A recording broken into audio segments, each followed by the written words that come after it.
Hello, hello. Welcome to the Willow Show, your home for a wealth in health and sexual vitality. And I'm so excited for today's episode because we're going to be talking about how the three top ways that you are emasculating the men in your life and how that's keeping them from really providing you with all the goodness and the juiciness and the joy that you seek in relationships.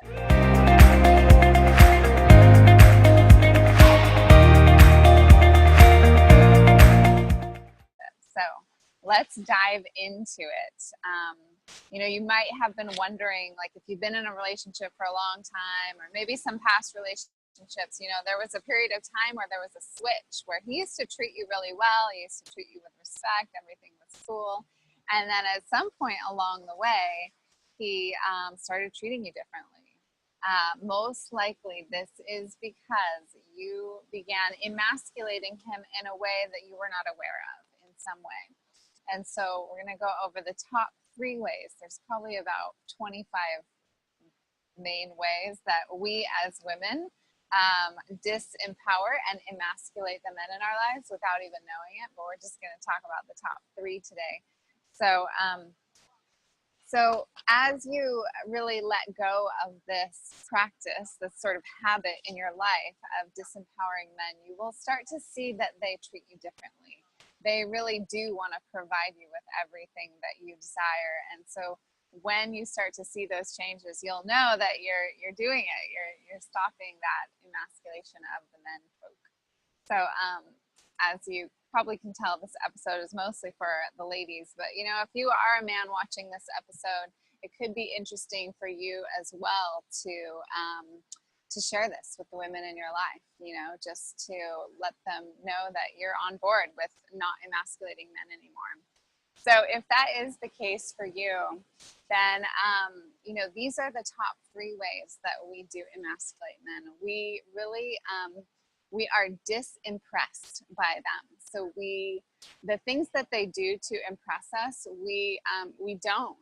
We hold back the fact that we are impressed and that we are, stunned by their efforts. And when we hold that back or when we quell that fire, it really disempowers them. It really keeps them from rising up and shining within themselves in a way that we really actually want to receive more of that support and that guidance.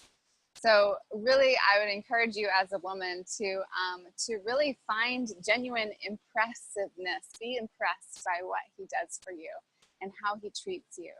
And the second one is the way that you might be not interested in his passions. So the things that he's passionate about. He might be passionate about football, and you have no passion for that whatsoever.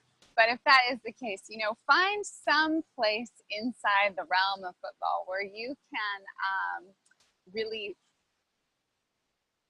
find a little bit of interest, or just why he's interested in it, what it brings to him, what it does for him, how it brings joy and emotion to his life. That could be something that you're interested in within his interest of football. So that's just an example. Men are interested in all different kinds of things.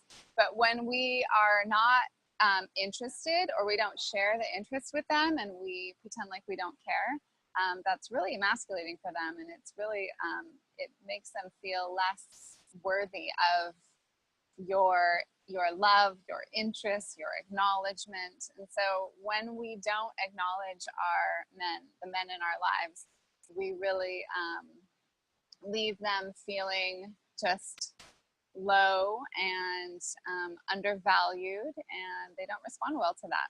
So we want to start doing that. We want to start being impressed by them and interested in what they are most interested in.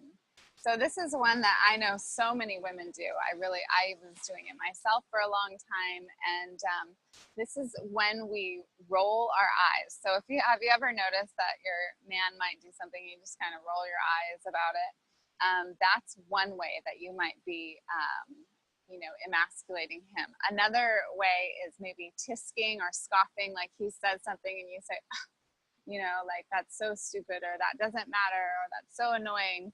So when you do these things like roll your eyes or tisk or scoff, when you do any of those things, really check yourself and check in about what you're actually thinking about your man or the man that's in question with you, what you're thinking about him in that moment. If you're thinking that he's stupid, he's annoying, he's in your way, you know, then he's not going to respond very well to that. Like, how would you respond if you were being treated like that, or if you were with somebody who you knew just thought you were annoying or stupid?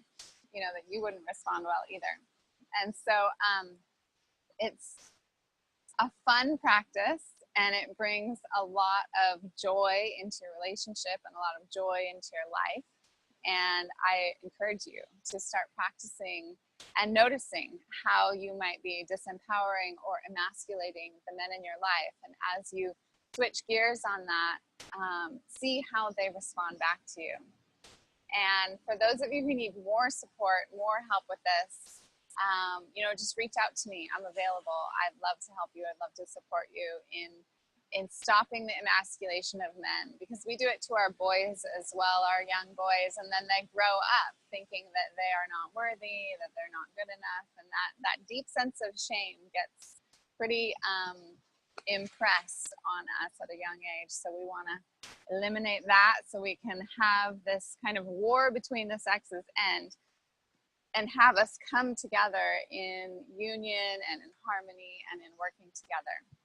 Okay, namaste.